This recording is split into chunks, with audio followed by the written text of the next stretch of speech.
এই যে অঙ্কগুলো করলা, অঙ্কের পরের পৃষ্ঠায় এটা আছে, দেখো বিক্রিয়া হারের উপর চাপের প্রভাব পেলা, পেয়েছো সবাই? জি স্যার। বিক্রিয়া হারের উপর চাপের প্রভাব আমি আলোচনা করব 422 পৃষ্ঠায়।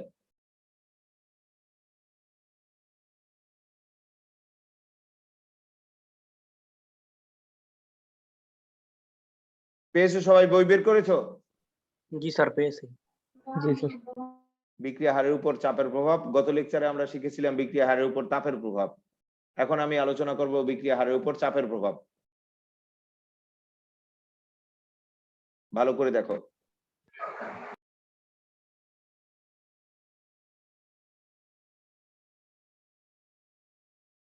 বিক্রিয়া হারের উপর অর্থাৎ বেগের উপর চাপের প্রভাব আমাদের আলোচ্য বিষয়। এটা বোঝার আগে আমাদের ভরক্রিয়া সূত্র যেটা আছে সেই ভরক্রিয়া সূত্র সম্পর্কে জানা লাগবে। ভরক্রিয়া সূত্র, এই সূত্র তো এই অধ্যায়ের কিছুটা আগালেই পড়া হবে, কিন্তু এখনই একটু জানা লাগতেছে ভরক্রিয়া সূত্র সম্পর্কে। ভরক্রিয়া সূত্রটি আমি সংক্ষেপে বলতেছি। ভরক্রিয়া সূত্র হলো সেই সূত্র যে সূত্রে বলা আছে বিক্রিয়ার হার বা গতিবেগ, সেই বিক্রিয়ার হার বা গতিবেগ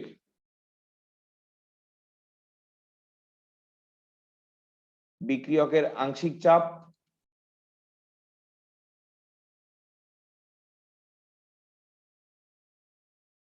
অথবা বিক্রিয়কের মোলার ঘনমাত্রার সমানুপাতিক। মোলার ঘনমাত্রা মানে মোল পার লিটারের এককে ঘনমাত্রা।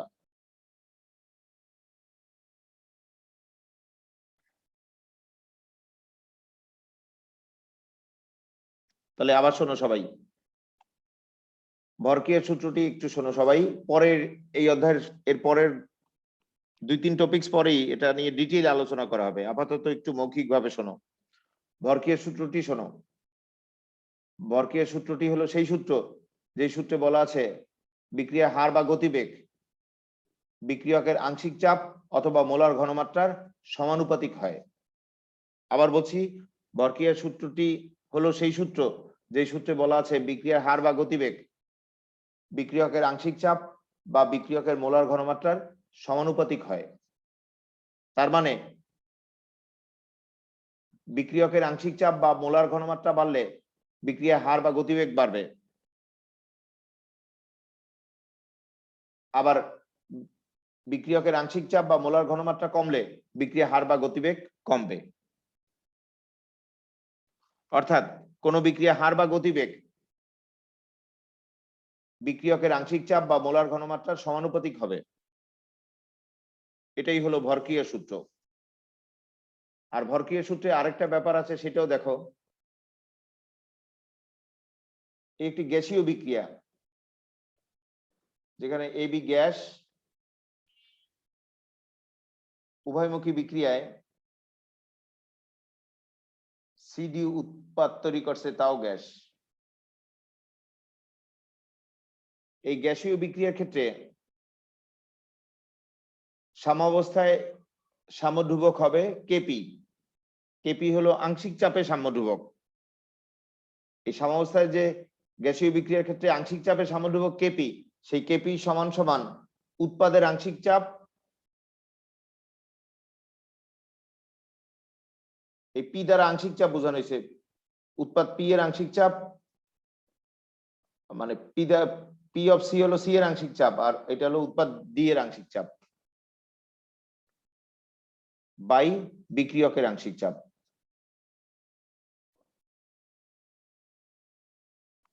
তাহলে ভরক্রিয়ার সূত্র অনুযায়ী গ্যাসীয় সাম্য বিক্রিয়ার ক্ষেত্রে চাপ ঘটিত সাম্যধ্রুবক কেপি হলো উৎপাদের আংশিক চাপ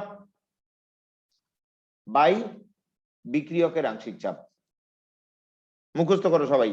ভরক্রিয়ার সূত্র অনুযায়ী গ্যাসীয় বিক্রিয়ার ক্ষেত্রে চাপ ঘটিত সাম্যধ্রুবক কেপি হলো উৎপাদের আংশিক চাপ বাই বিক্রিয়কের আংশিক চাপ।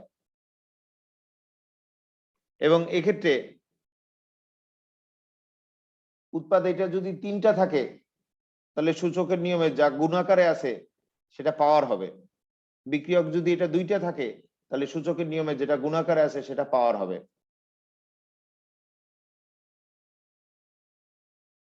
এইভাবে যে যে কয়টা থাকবে সেই কয়টা পাওয়ার হবে।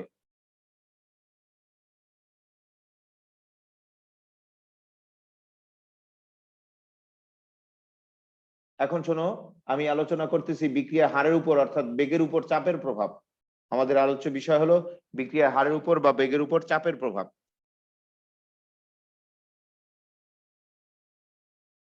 এই চাপ এটি শুধুমাত্র গ্যাসীয় বিক্রিয়কের ক্ষেত্রে প্রদান করা যায়, অর্থাৎ চাপের প্রভাবটা শুধুমাত্র গ্যাসীয় বিক্রিয়ার ক্ষেত্রে হবে। কিন্তু বিক্রিয়ক যদি সলিড বা লিকুইড হয় তাহলে এদের ক্ষেত্রে কোনো চাপের প্রভাব নেই। তাহলে আবার বলছি কথাটি, চাপের প্রভাব শুধুমাত্র গ্যাসীয় বিক্রিয়কের ক্ষেত্রে প্রযোজ্য। কিন্তু বিক্রিয়ক যদি লিকুইড বা সলিড হয়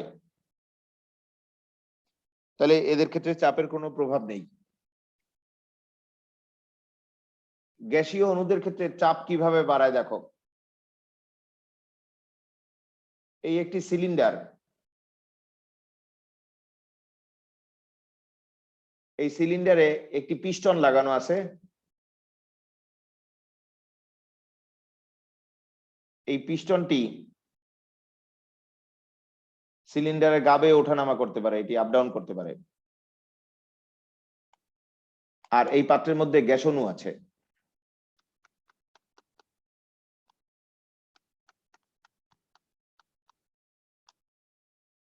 তাহলে এই সিলিন্ডারের মধ্যে অর্থাৎ পাত্রের মধ্যে গ্যাস অণু আছে আর সিলিন্ডারে পিস্টন লাগানো আছে। পিস্টন এদিকে ঠেলে দিলেই চাপ বাড়বে।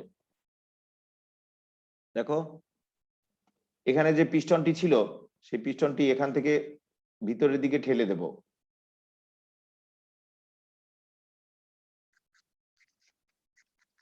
এখানে পিস্টনটি যদি আমি ভিতরের দিকে ঠেলে দিই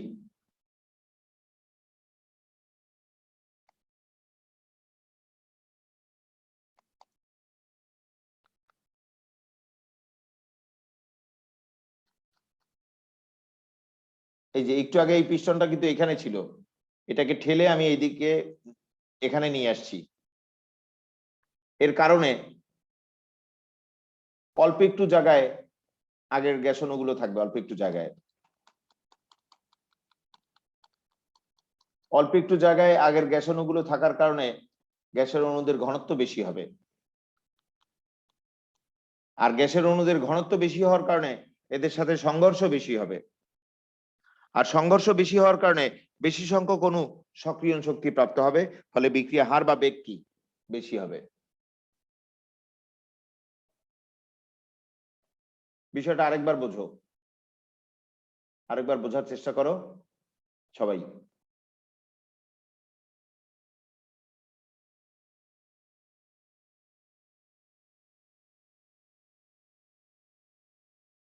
পিস্টনটি ছিল হলো এইখানে,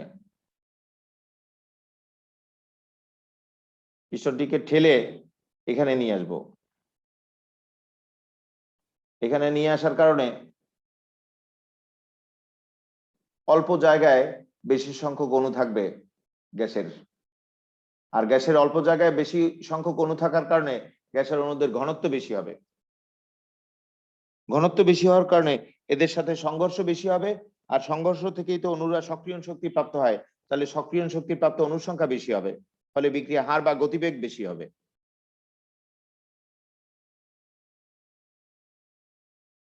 কোন বিক্রিয়ার ক্ষেত্রে চাপের কিরূপ প্রভাব হবে সেটা গাণিতিকভাবে প্রতিপাদন করে বলতে হবে।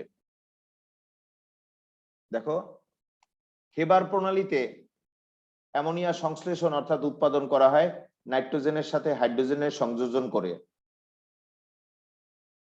এই প্রণালী হেবার আবিষ্কার করেছে, তাই এবার এই প্রণালীর নাম হলো হেবার প্রণালী। হেবার প্রণালীতে যে অ্যামোনিয়া সংশ্লেষণ অর্থাৎ উৎপাদন করা হয় সেই বিক্রিয়ায়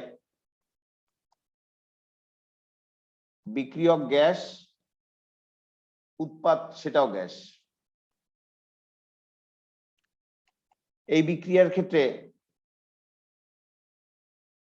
সাম্যধ্রুবক কেপি হলো ভরক্রিয়ার সূত্র অনুযায়ী উৎপাদের আংশিক চাপ বাই বিক্রিয়কের আংশিক চাপ। মনে আছে একটু আগে বললাম সাম্যধ্রুবক কেপি হলো উৎপাদের আংশিক চাপ বাই বিক্রিয়কের আংশিক চাপ।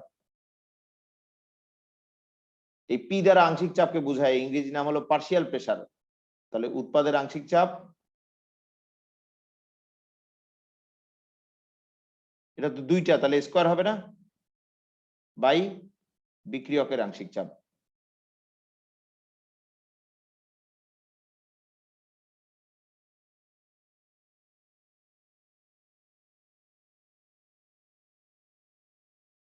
তাহলে ভরক্রিয়ার সূত্র অনুযায়ী সাম্যধ্রুবক কেপি হলো উৎপাদের আংশিক চাপ বাই বিক্রিয়কের আংশিক চাপ। আর যে কটা গুণাকারে আছে সে কটা কিন্তু পাওয়ার হবে, গুণাকারে যে কটা আছে সে কটা কিন্তু পাওয়ার হবে, সূচকের নিয়মে আসবে। তাহলে আবার মনে করাই দিতেছি, এই সাম্য বিক্রিয়ার ক্ষেত্রে ভরক্রিয়ার সূত্র অনুযায়ী সাম্যধ্রুবক কেপি হলো উৎপাদের আংশিক চাপ বাই বিক্রিয়কের আংশিক চাপ। আর এক্ষেত্রে যে কটা গুণাকারে আছে সূচকের নিয়মে তারা পাওয়ার হয়ে যাবে, যারা গুণাকারে আছে সূচকের নিয়মে তারা পাওয়ার হয়ে যাবে। আর সেকেন্ড পেপারের প্রথম অধ্যায় পড়েছো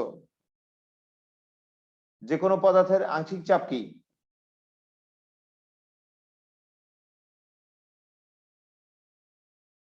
সেই পদার্থের মোল ভগ্নাংশ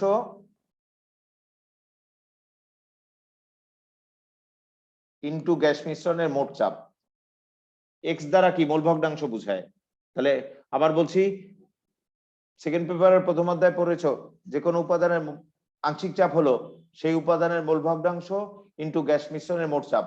গ্যাস মিশ্রণের মোট চাপ পি ধরা হয়েছে। তাহলে যে কোনো উপাদানের আংশিক চাপ হলো সেই উপাদানের মোল ভগ্নাংশ ইনটু গ্যাস মিশ্রণের মোট চাপ।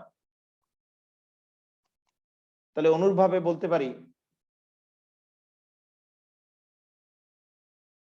নাইট্রোজেনের আংশিক চাপ কি?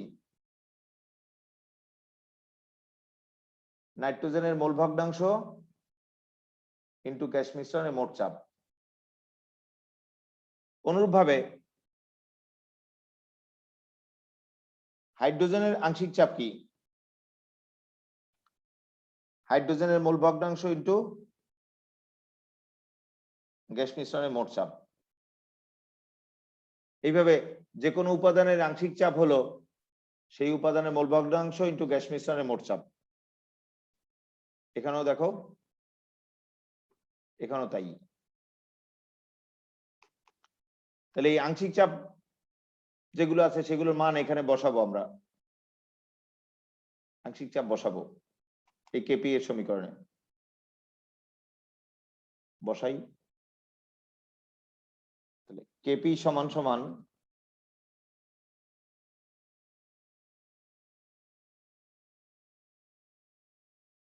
অ্যামোনিয়ার আংশিক চাপ কি? অ্যামোনিয়ার মোল ভগ্নাংশ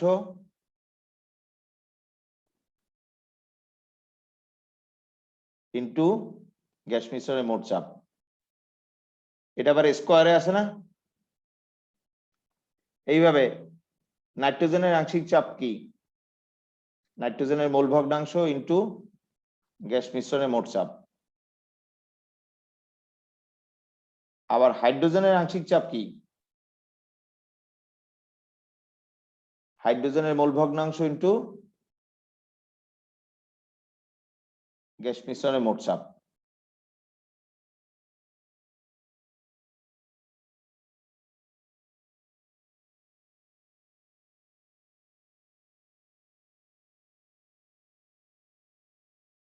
বুঝছো? প্রতিটার ক্ষেত্রে আংশিক চাপ সমান সমান মোল ভগ্নাংশ ইনটু মোট চাপ, সেটা বসিয়েছি, আর কিছুই না। এখন যদি সমাধান করি, দেখো এক্ষেত্রে লবে আছে পি স্কয়ার আর হরে আছে কি পি টু দি পাওয়ার 4। তাহলে কেপি এর সমীকরণে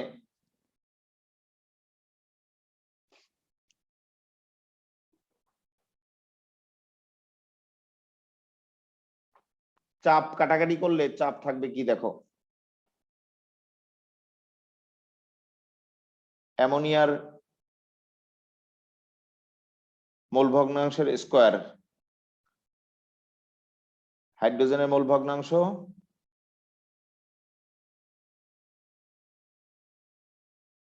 ইন্টু, ভুল লিখলাম মনে হয়, নাইট্রোজেনের মোল ভগ্নাংশ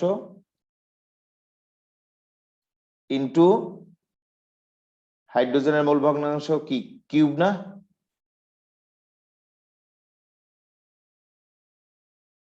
ইন্টু কি পি স্কয়ার। তাই তো বুঝছো তো সবাই, পিটাকে খালি কাটাকাটি করে পি স্কয়ার লিখছি, আর মোল ভগ্নাংশ গুলো যেরূপ ছিল সেরূপ রেখে দিয়েছি।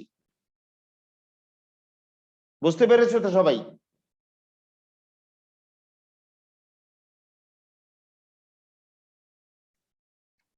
এখন আমরা এর আগেই জেনে আসছি মোল ভগ্নাংশ যেগুলো এক্স মানে মোল ভগ্নাংশ, সেই মোল ভগ্নাংশের একক হয় না, কিন্তু চাপের তো একক হয়।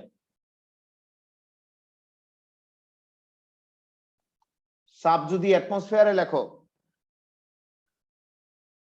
চাপটা যদি অ্যাটমসফিয়ারে লেখো, তাহলে হরে অ্যাটমসফিয়ার স্কয়ার অর্থাৎ চাপ পি স্কয়ার আছে, তাহলে কেপির একক হবে কি পার অ্যাটমসফিয়ার স্কয়ার, তাই না? দেখো চাপটা অ্যাটমসফিয়ারে যদি লেখো তাহলে কেপির একক কি দাঁড়াবে লাস্টে, পার অ্যাটমসফিয়ার স্কয়ার। আবার চাপটা যদি তুমি নিউটন পার মিটার স্কয়ারে লেখো, তাহলে এটা তো স্কয়ার আকারে আছে, তাহলে কেপি এর একক কি হবে per newton square metre to the power 4। আবার বলছি দেখো, যদি তুমি চাপটাকে অ্যাটমসফিয়ারে লেখো তাহলে তখন কেপি এর একক হবে কি পার অ্যাটমসফিয়ার স্কয়ার। চাপটাকে যদি তুমি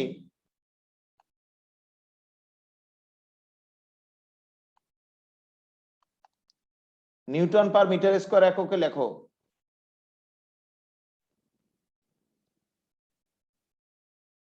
চাপটাকে নিউটন পার মিটার স্কয়ারে যদি লেখো তাহলে কেপি এর একক হবে কি পার নিউটন আর মিটার টু দি পাওয়ার 4 হবে না, স্কয়ারে আছে তো।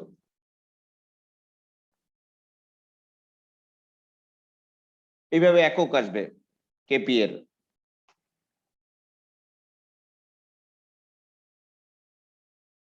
এখন দেখো এক্ষেত্রে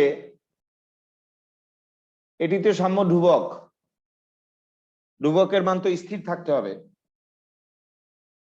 ধ্রুবকের মান তো অপরিবর্তিত থাকতে হবে অবশ্যই, কারণ ধ্রুবক নামই হয়েছে কেন, এটি স্থির মান সম্পন্ন বা অপরিবর্তিত। তাহলে ধ্রুবক ধ্রুবক থাকতে হলে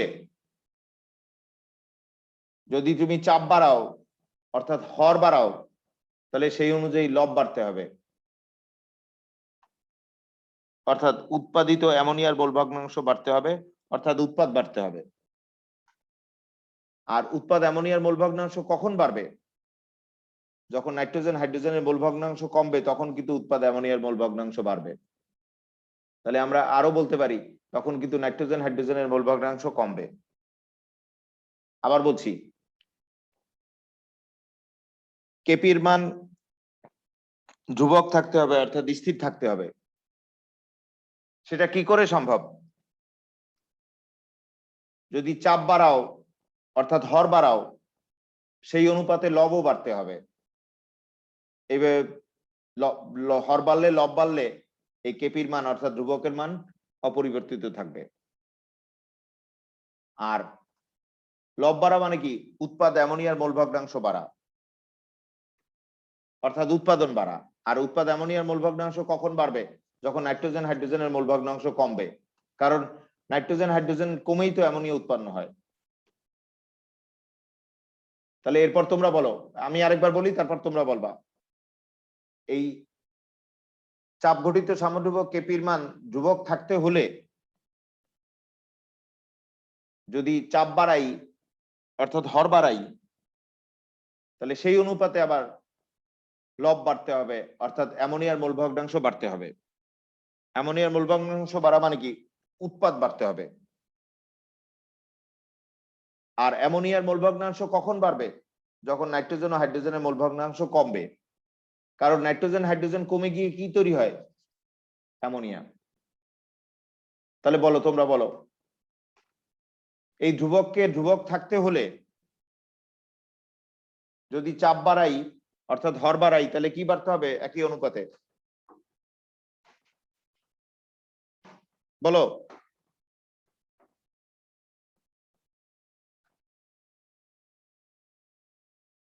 হর বাড়ালে একই লবকেও বাড়তে হবে, অর্থাৎ উৎপাদ অ্যামোনিয়ার মোল ভগ্নাংশ বাড়তে হবে। আর অ্যামোনিয়ার মোল ভগ্নাংশ কখন বাড়বে? যখন নাইট্রোজেন হাইড্রোজেনের মোল ভগ্নাংশ কমবে, তখন অ্যামোনিয়া বাড়বে, কারণ বিক্রিয়ক কমেই তো উৎপাদ বাড়ে। এইভাবে অন্য বিক্রিয়াও তোমার দিতে পারে উদ্দীপকে, তাহলে যে বিক্রিয়া দেবে সেটা সাপেক্ষে আবার ব্যাখ্যা করতে হবে। দেখো, হাইড্রোজেন গ্যাস এর সাথে আয়োডিন গ্যাসের বিক্রিয়ায় হাইড্রোআয়োডিক অ্যাসিড উৎপন্ন হয়েছে, ধরো গ্যাস।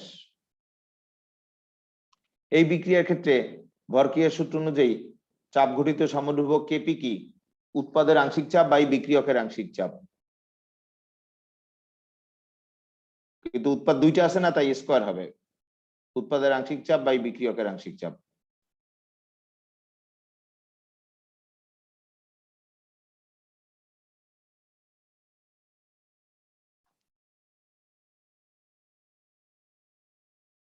আমরা জানি আংশিক চাপ সমান সমান কি? মোল ভগ্নাংশ ইনটু মোট চাপ।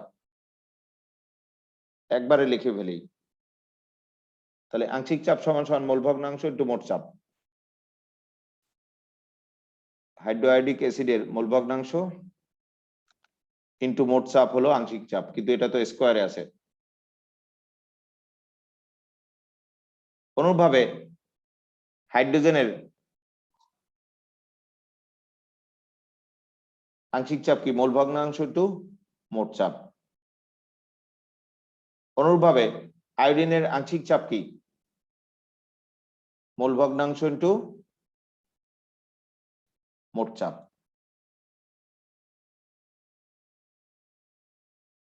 তাহলে এটাকে যদি আমি সমাধান করি, তাহলে চাপ রাশি কাটাকাটি যায়। দেখো, চাপ কাটাকাটি যায়, চাপ ভ্যানিশ হয়ে যায়।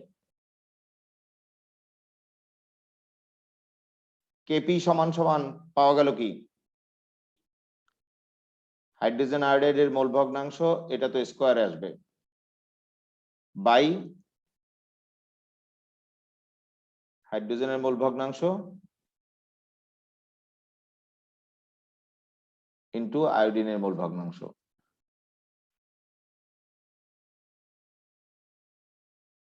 তাহলে এই যে কেপির সমীকরণটা পাওয়া গেল,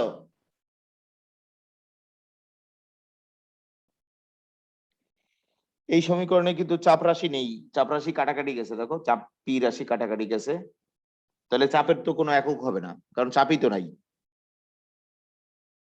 বলতে পারো স্যার মোল ভগ্নাংশ তো একক বিহীন রাশি, তাহলে যেহেতু চাপ নাই তাহলে একক নাই কেপির। আর মোল ভগ্নাংশের যেহেতু একক হয় না, তাহলে অবশ্যই যেহেতু চাপ নাই তাহলে কেপির একক নেই, কেপি একক বিহীন। আর এই বিক্রিয়ার ক্ষেত্রে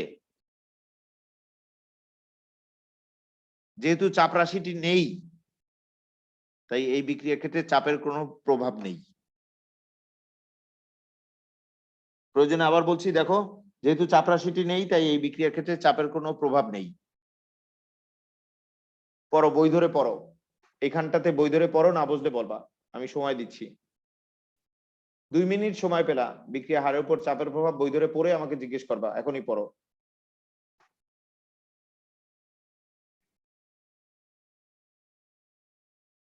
দেখো সবাই,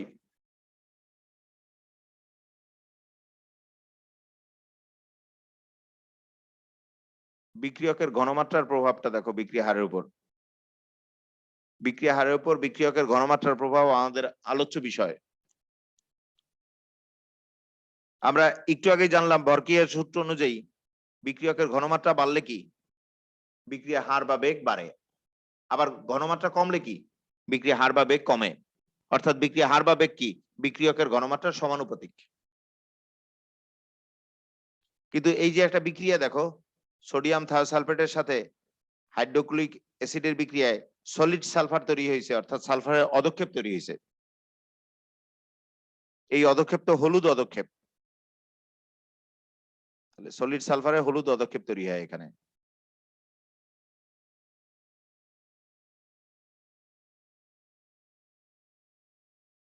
আর বাই প্রোডাক্ট তৈরি হয় সোডিয়াম ক্লোরাইড, পানি আর সালফার ডাইঅক্সাইড। এরা তো বর্ণহীন, কিন্তু সালফারের হলুদ অদক্ষেপ উৎপাদ দেখা যায়।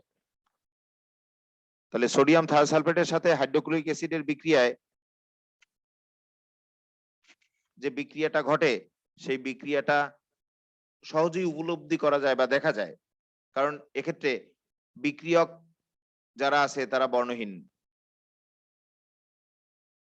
উৎপাদ ও সালফার বাদে আর সবাই বর্ণহীন, শুধুমাত্র উৎপাদ সালফার বর্ণযুক্ত এবং এটি অদক্ষিপ্ত হয়, হলুদ অদক্ষেপ হিসেবে অদক্ষিপ্ত হয়। তাহলে এই বিক্রিয়া ঘটছে কিনা সেটা তুমি দেখতে পাবা, কারণ যত সালফারের বেশি হলুদ অদক্ষেপ তৈরি হবে তত উৎপাদ তৈরি হবে, আর উৎপাদ তত বেশি তৈরি হওয়ার মানে কি বিক্রিয়ার বেগ বা হার বেশি। আবার বলছি, এই বিক্রিয়ায় সবাই বর্ণহীন, শুধুমাত্র উৎপাদ সালফার, সেটি সলিড অর্থাৎ কঠিন পদার্থ, সেটি অদক্ষিপ্ত হয় এবং হলুদ অদক্ষেপ তৈরি করে, এটি বর্ণযুক্ত। তাহলে সবই বর্ণহীন, উৎপাদ সালফার হলুদ অদক্ষেপ হিসেবে দেখা যায়, কারণ এটি সলিড উপাদান, তো সলিড উপাদান অদক্ষেপ করে এবং এর বর্ণ হলুদ। তাহলে এই বিক্রিয়ায় যত হলুদ অদক্ষেপ পড়বে সালফারের তত উৎপাদ তৈরি হবে বুঝবা, আর যত উৎপাদ তৈরি হবে বিক্রিয়া হার বা বেগ কি তত বেশি। এছাড়া আমরা জেনে আসছি এর আগে, সময়ের সাথে সাথে বিক্রিয়কের ঘনমাত্রা হ্রাস পায়, কারণ বিক্রিয়ক থেকে তো উৎপাদ তৈরি হয়ে যায়, তাই সময়ের সাথে সাথে বিক্রিয়কের ঘনমাত্রা হ্রাস পায়, ফলে বিক্রিয়া হার সেটাও হ্রাস পায়। কিন্তু বিক্রিয়কের ঘনমাত্রা যদি যে কোনো একটা বাড়ানো হয় তাহলে আবার বিক্রিয়া হার বৃদ্ধি পায়। সেটাই ছক অনুযায়ী আমরা বলতে পারি। দেখো ছক অনুযায়ী আমরা একটু শিখি।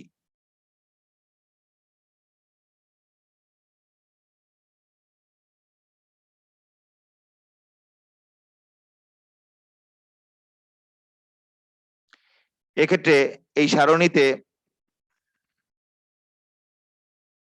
এই বিক্রিয়ার সোডিয়াম থায়োসালফেট যেটা আছে, সেই সোডিয়াম থায়োসালফেটের দ্রবণের ঘনমাত্রা মোল পার লিটারে দেওয়া আছে।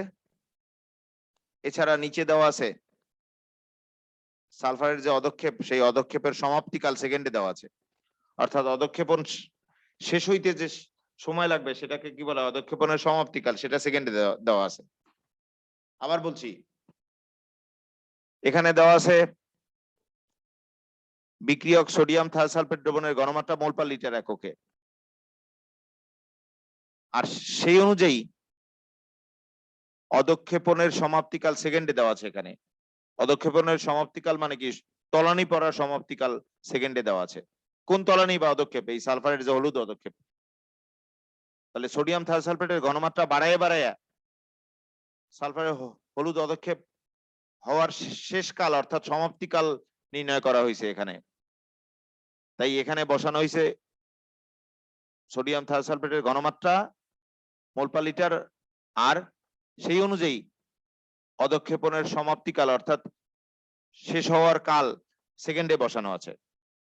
তাহলে সোডিয়াম থায়োসালফেটের ঘনমাত্রা যখন কম তখন অধঃক্ষেপণ শেষ হইতে সময় বেশি লাগে।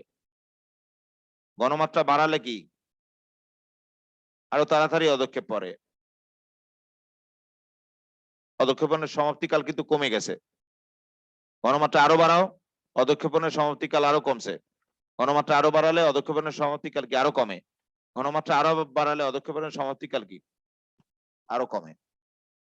তাহলে এক কথায় বলতে পারি সোডিয়াম থায়োসালফেটের ঘনমাত্রা যত বৃদ্ধি পায়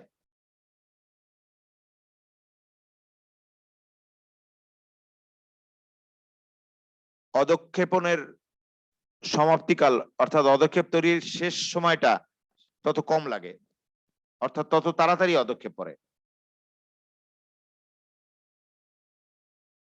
সুতরাং বিক্রিয়কের ঘনমাত্রা বৃদ্ধির সাথে সাথে বিক্রিয়ার হার বা বেগ বেশি, তাই তাড়াতাড়ি অধঃক্ষেপ পড়ে যায়, তাড়াতাড়ি অধঃক্ষেপণ সমাপ্তি হয়ে যায়। এটা একটু পড়ো, 1 মিনিট লাগবে পড়তে। একটু পরে পরে আমাকে না বুঝলে জিজ্ঞেস করবা। এটা বিক্রিয়া হারের উপর ঘনমাত্রার প্রভাবের নিচেই আছে, না বুঝলে জিজ্ঞেস করবা আমাকে। পড়ো 1 মিনিট। এর পরবর্তী টপিকস পেলা 4.3.3 টপিকস। এটা তো গত লেকচারে যেটা পড়িয়েছি সেটাই, ওই লেখচিত্র, শক্তির পাহাড়ের লেখচিত্র। এটাই আবার বলছে, একই একই টপিকস আবার আসছে এখানে। এটা একটু পড়ে নিও সবাই। 4.3.3 তোমরা পড়ে নিও, না বুঝলে বলো। না বোঝার কিছু থাকবে না, ওই এর আগে যা পড়াইছি শক্তির পাহাড় বা পর্বত নিয়ে সেটাই এখানে আলোচনা আছে। এরপরে টপিকস দেখো,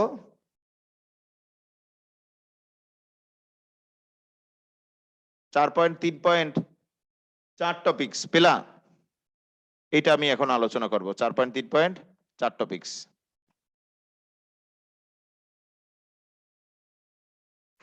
4.3.4 টপিকস হলো রাসায়নিক বিক্রিয়ার সংঘর্ষ তত্ত্ব। রাসায়নিক বিক্রিয়ার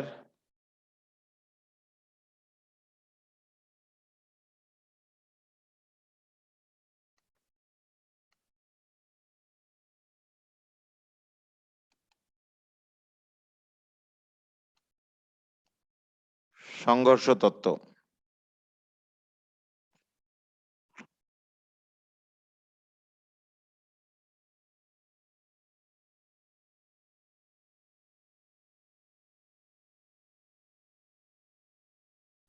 তাহলে আমাদের আলোচ্য বিষয় হলো রাসায়নিক বিক্রিয়ার সংঘর্ষ তত্ত্ব, অর্থাৎ এটা ধাক্কা লাগার তত্ত্ব বলতে পারো। রাসায়নিক বিক্রিয়ার সংঘর্ষ তত্ত্ব অর্থাৎ ধাক্কা লাগার তত্ত্ব।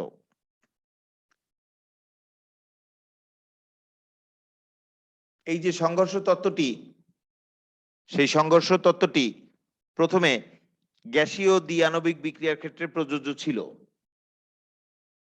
কিন্তু পরে দেখা গেছে এটি দ্রবণের দ্বিআণবিক বিক্রিয়ার ক্ষেত্রেও প্রযোজ্য হয়।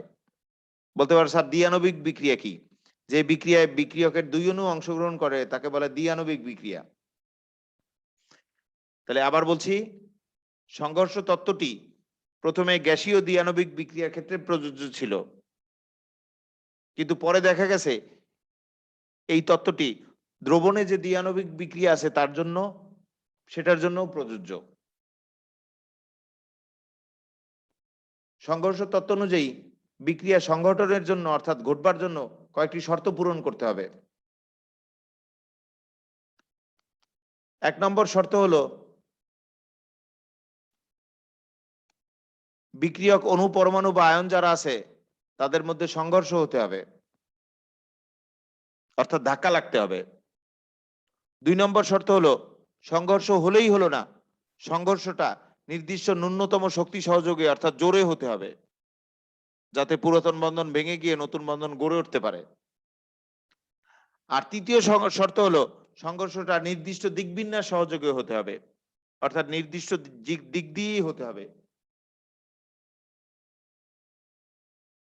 যে কোনো দিক দিয়ে হলেই হবে না, একটা নির্দিষ্ট দিক দিয়ে হলেই বিক্রিয়াটি ঘটবে, নাহলে না। তাহলে আরেকবার বলছি, সবাই মুখস্থ করো। সংঘর্ষ তত্ত্ব অনুযায়ী বিক্রিয়া সংগঠনের জন্য অর্থাৎ ঘটবার জন্য তিনটি শর্ত পূর্ণ করতে হবে। প্রথম শর্ত হলো বিক্রিয়ক অণু, পরমাণু বা আয়ন যারা আছে তাদের মধ্যে সংঘর্ষ হতে হবে, অর্থাৎ ধাক্কা লাগতে হবে। দ্বিতীয় শর্ত হলো সংঘর্ষ হলেই হবে না, সংঘর্ষটা নির্দিষ্ট ন্যূনতম শক্তি সহযোগে হতে হবে, যাতে পুরাতন বন্ধন ভেঙে গিয়ে নতুন বন্ধন গড়ে উঠতে পারে।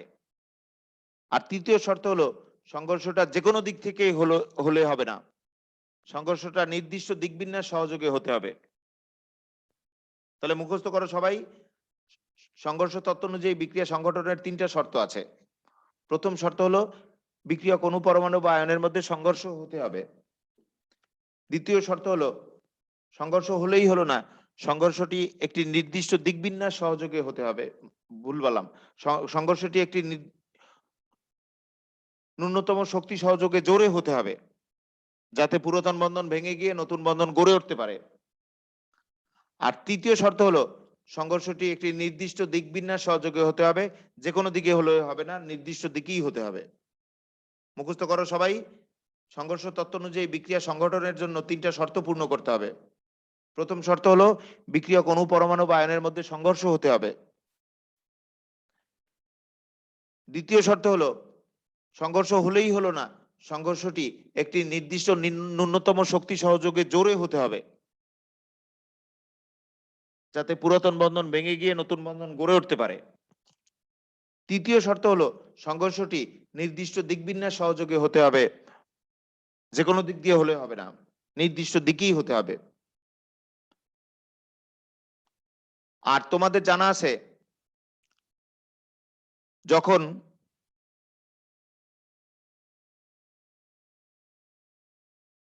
পুরাতন বন্ধন ভেঙে গিয়ে নতুন বন্ধন গড়ে ওঠে তখন কিন্তু বিক্রিয়া হয়। এক্ষেত্রে পুরাতন বন্ধন ভেঙে গিয়ে নতুন বন্ধন গড়ে উঠছে, দেখো, তাই এখানে বিক্রিয়া ঘটছে। আর যদি পুরাতন বন্ধন না ভাঙে, নতুন বন্ধন না গড়ে, তাহলে বিক্রিয়া হয় না।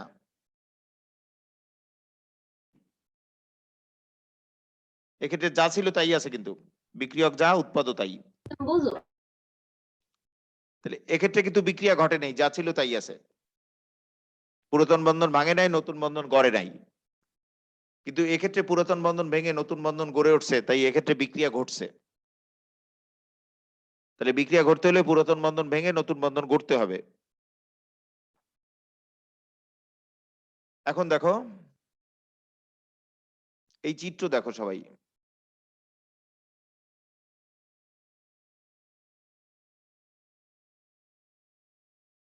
চিত্র দেখো এবং বোঝার চেষ্টা করো।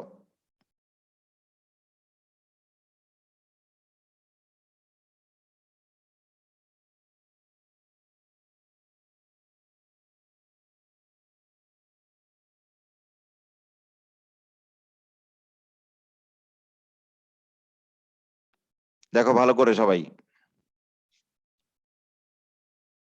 এই চিত্রটাকে দুই ভাগে ভাগ করা যেতে পারে। বাম পাশের সংঘর্ষ আর ডান পাশের সংঘর্ষ। আগে বাম পাশের ব্যাপার দেখো। প্রথম চিত্রে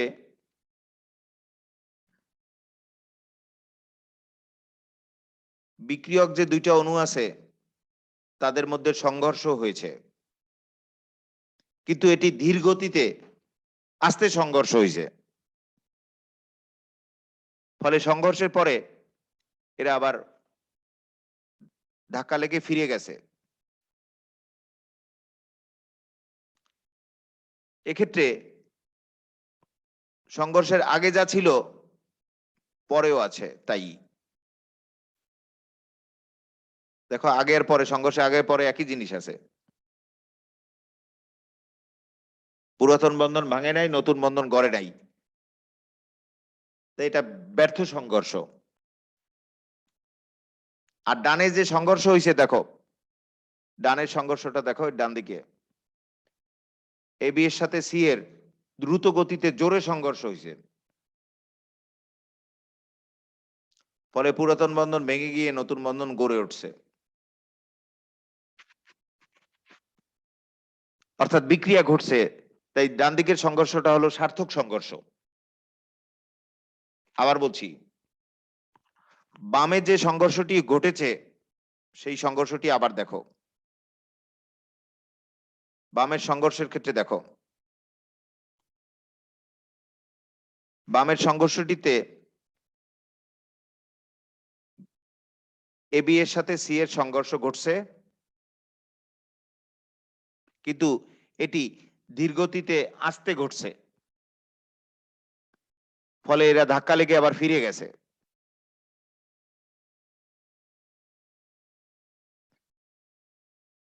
এক্ষেত্রে পুরাতন বন্ধন ভাঙে নাই এবং নতুন করে বন্ধন গড়ে নাই, যা ছিল তাই আছে, অর্থাৎ বিক্রিয়া ঘটে নাই, তাই এটি ব্যর্থ সংঘর্ষ। আর ডানের ক্ষেত্রে দেখো, এবি এর সাথে সি এর দ্রুত গতিতে জোরে সংঘর্ষ হয়েছে,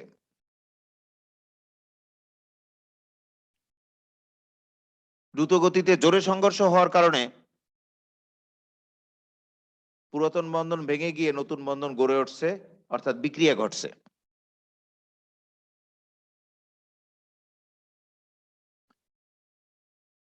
এক্ষেত্রে বাম দিকের সংঘর্ষটি ব্যর্থ সংঘর্ষ হয়েছে, কারণ বিক্রিয়কদের মধ্যে ধীর গতিতে আস্তে সংঘর্ষ হয়েছে, ফলে পুরাতন বন্ধন ভাঙে নাই, নতুন বন্ধন গড়ে নাই, অর্থাৎ বিক্রিয়া ঘটে নাই,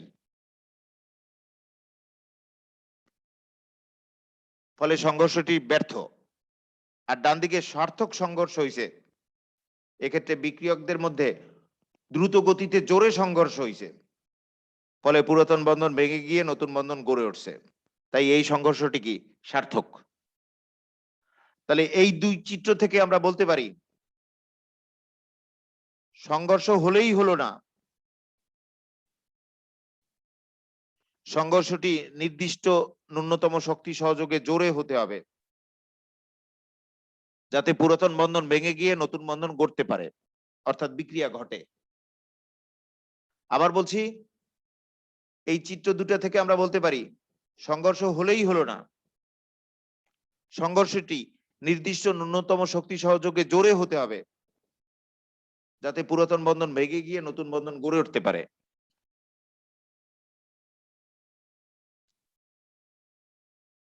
এরপরে আরেকটা বিষয় দেখো,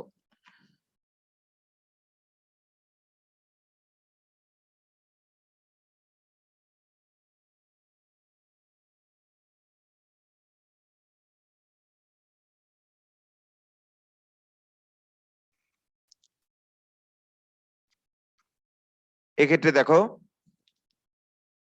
এই দুইটা বিক্রিয়া দেখাই।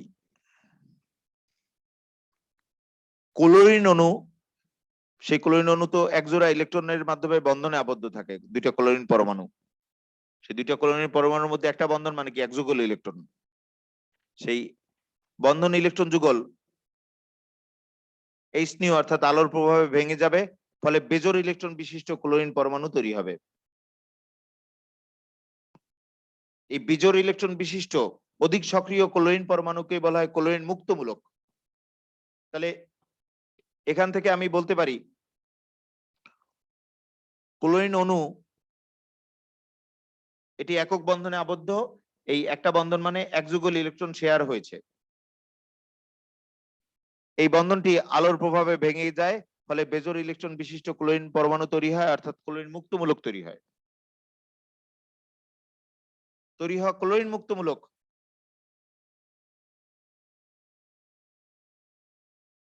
ক্লোরোফর্ম অণুর সাথে বিক্রিয়া করে, ফলে কার্বন টেট্রাক্লোরাইড মুক্তমূলক আর হাইড্রোজেন ক্লোরাইড উৎপন্ন করে। তাহলে আরেকবার বলছি, প্রথমে ক্লোরিন মুক্তমূলক তৈরি হয়েছে যা অধিক সক্রিয়, পরে সেই অধিক সক্রিয় ক্লোরিন মুক্তমূলক ক্লোরোফর্ম অণুর সাথে বিক্রিয়া করেছে। ক্লোরোফর্ম অণুর ক্ষেত্রে এই আণবিক গঠন হলো এই, ক্লোরোফর্ম অণুতে এই ক্লোরিন পরমাণুগুলো কিন্তু অনেক বড়, কারণ এর ভর কি 35.5, ক্লোরিনের ভর কিন্তু 35.5, তাহলে ক্লোরিনের পারমাণবিক ভর বেশি, কারণ এর পারমাণবিক ভর 35.5, আর সেই তুলনায় হাইড্রোজেনের পারমাণবিক ভর কি 1। তাহলে হাইড্রোজেন তো অনেক ছোট। ক্লোরিন যেখানে 35.5 ভর সম্পন্ন, সেখানে হাইড্রোজেন কিন্তু 1 ভর সম্পন্ন।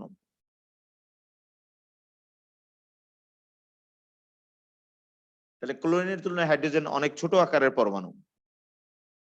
আর ক্লোরোফর্ম অণুতে কেন্দ্রীয় মৌল কি? ক্লোরিন। এক্ষেত্রে বিক্রিয়া ঘটতে হলে কেন্দ্রীয় কার্বন পর্যন্ত আসতে হবে, এসে বিক্রিয়া করতে হবে। কিন্তু বড় গ্রুপের পাশ থেকে যদি সংঘর্ষ হয়, তাহলে কেন্দ্রীয় কার্বন পর্যন্ত আসতে পারবে না, বড় গ্রুপে ধাক্কা লেগে ফিরে যাবে।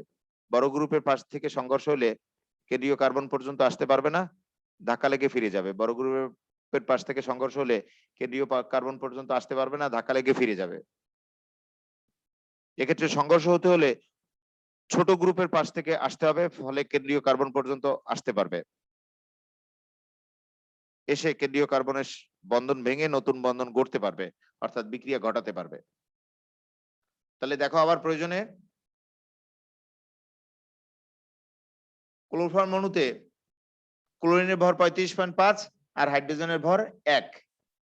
তাহলে ক্লোরিন অনেক বড়, হাইড্রোজেন সেই তুলনায় অনেক ছোট। ক্লোরোফর্ম অণুর সাথে যদি সংঘর্ষ করে বিক্রিয়া করতে হয়, তাহলে বড় গ্রুপের পাশ থেকে যদি সংঘর্ষ হয়, তাহলে সংঘর্ষগুলো ব্যর্থ হবে।